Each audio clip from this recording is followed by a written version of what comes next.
안녕하세요, 여러분. 생각하며 공부하는 초등수학의 생공 선생님입니다. 지난 시간에는 큰 숫자들을 곱셈을 이용해 분해하는 거에 대해 배웠어요.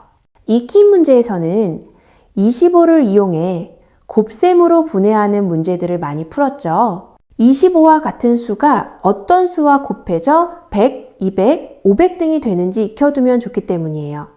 그리고 곱셈이란 건 똑같은 수를 여러 번 더하는 덧셈이라는 거 잊지 않았겠죠? 이제 이번 시간에는 큰 수들을 작은 수로 분해해 서로 곱하는 방법에 대해 배울 거예요. 큰 수는 작은 수로 분해해 곱하면 계산이 쉬워지거든요. 교재 57쪽을 펼쳐볼까요? 첫 번째 문제를 함께 관찰해 볼까요? 24와 75를 곱하는 거네요.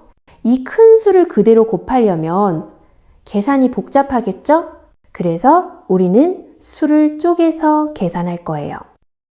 먼저 24를 쪼개볼까요?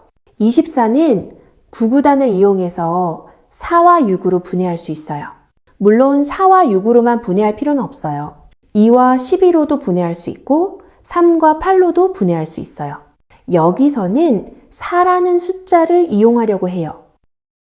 이제 75를 분해해 볼까요? 75는 25를 3번 더한 숫자예요. 25를 2번 더하면 50이 되고 한 번 더 더하면 75가 되니까요. 그러면 곱셈으로 분해하면 25 곱하기 3이 되겠네요.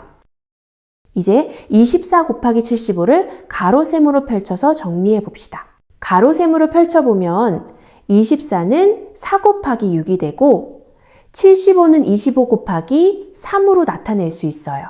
이때 곱셈은 순서를 바꿔서 계산할 수 있다고 했죠? 따라서 4와 25를 먼저 곱해 볼게요. 그러면 100이 되겠네요. 곱해서 100이 되는 숫자들끼리 먼저 곱해주면 곱셈이 쉬워지겠죠? 그래서 4와 25를 먼저 곱했네요. 그럼 이제는 나머지 숫자인 6과 3을 곱하면 18이 됩니다. 그러면 이 문제는 100 곱하기 18부로 바꿀 수 있어요. 따라서 빈칸의 답은 1800이 되겠죠? 이제 큰 수의 곱셈들을 어떻게 풀어야 하는지 알겠나요? 이처럼 수를 분해해 계산하기 쉬운 수들을 먼저 짝지으면서 푸는 거예요. 이제 다음 문제를 같이 볼까요? 35와 18을 곱하는 문제네요. 이제 두 수를 작은 수들로 분해하면 되겠죠? 먼저 35를 쪼개볼까요? 35는 구구단을 이용해 5 곱하기 7로 나타낼 수 있어요. 5를 이용하려면 그런 거예요. 5와 다른 수를 곱하면 10, 15, 20 등으로 쉬운 수로 바뀌기 때문이겠죠? 다음은 18을 분해해 볼게요. 18은 2와 9로 분해했네요.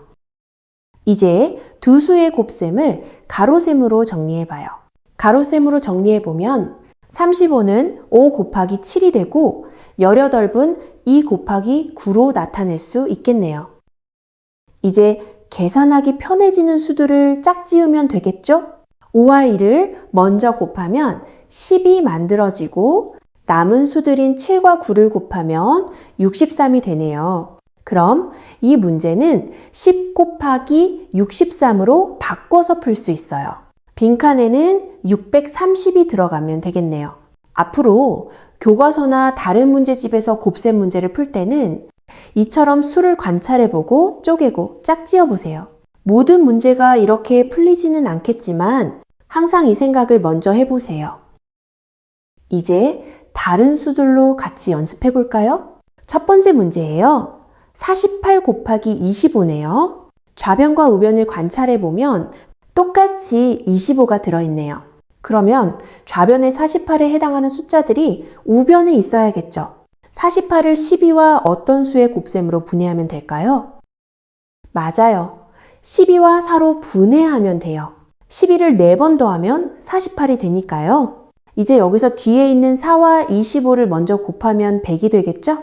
그럼 이 문제는 12와 100을 곱하는 거니까 1200이 되겠네요.